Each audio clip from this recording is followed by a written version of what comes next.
అభ్యర్థులు నామినేషన్ వేసే సమయంలో బ్యాంకు ఖాతా, కుల ధృవీకరణ పత్రాలు సమర్పించని పక్షంలో నామినేషన్ల పరిశీలన సమయం వరకు సమర్పించవచ్చని నల్గొండ జిల్లా కలెక్టర్ ఇలా త్రిపాఠి అన్నారు.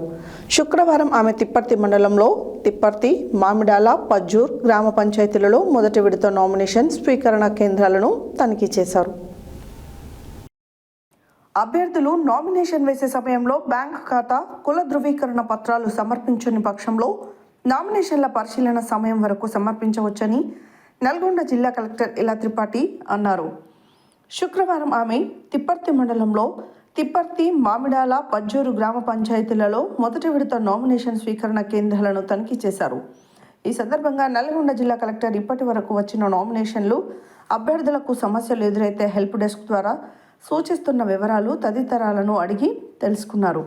నామినేషన్ ఫారాలను క్షుణ్ణంగా పరిశీలించాలని, ఒక అభ్యర్థి ఎన్ని సెట్లు నామినేషన్ వేస్తున్నారో వాటిని భద్రపరచాలని, అభ్యర్థులకు అవసరమైన సహాయ సహకారాలు అందించాలన్నారు.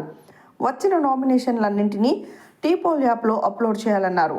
రిజర్వేషన్ ఉన్న అభ్యర్థులు నామినేషన్ సమయంలో కుల ధృవీకరణ పత్రాలు లేకపోతే డిక్లరేషన్ ఫామ్లో గెస్టర్ సంతకంతో సమర్పించి, కరెంట్ అకౌంట్ లేనట్లయితే పోస్ట్ ఆఫీస్ పాస్బుక్ ఇచ్చి నామినేషన్ల పరిశీలన లోపు ధృవీకరణ బ్యాంక్ అకౌంట్ పత్రాలను అందజేయాలని చెప్పారు. మొదటి విడత నామినేషన్ల సమర్పణకు శనివారం చివరి రోజు అయినందున 5 గంటల వరకు నామినేషన్ కేంద్రంలోకి వచ్చిన వారికి మాత్రమే అనుమతిచ్చి నామినేషన్లు తీసుకోవాలని చెప్పారు.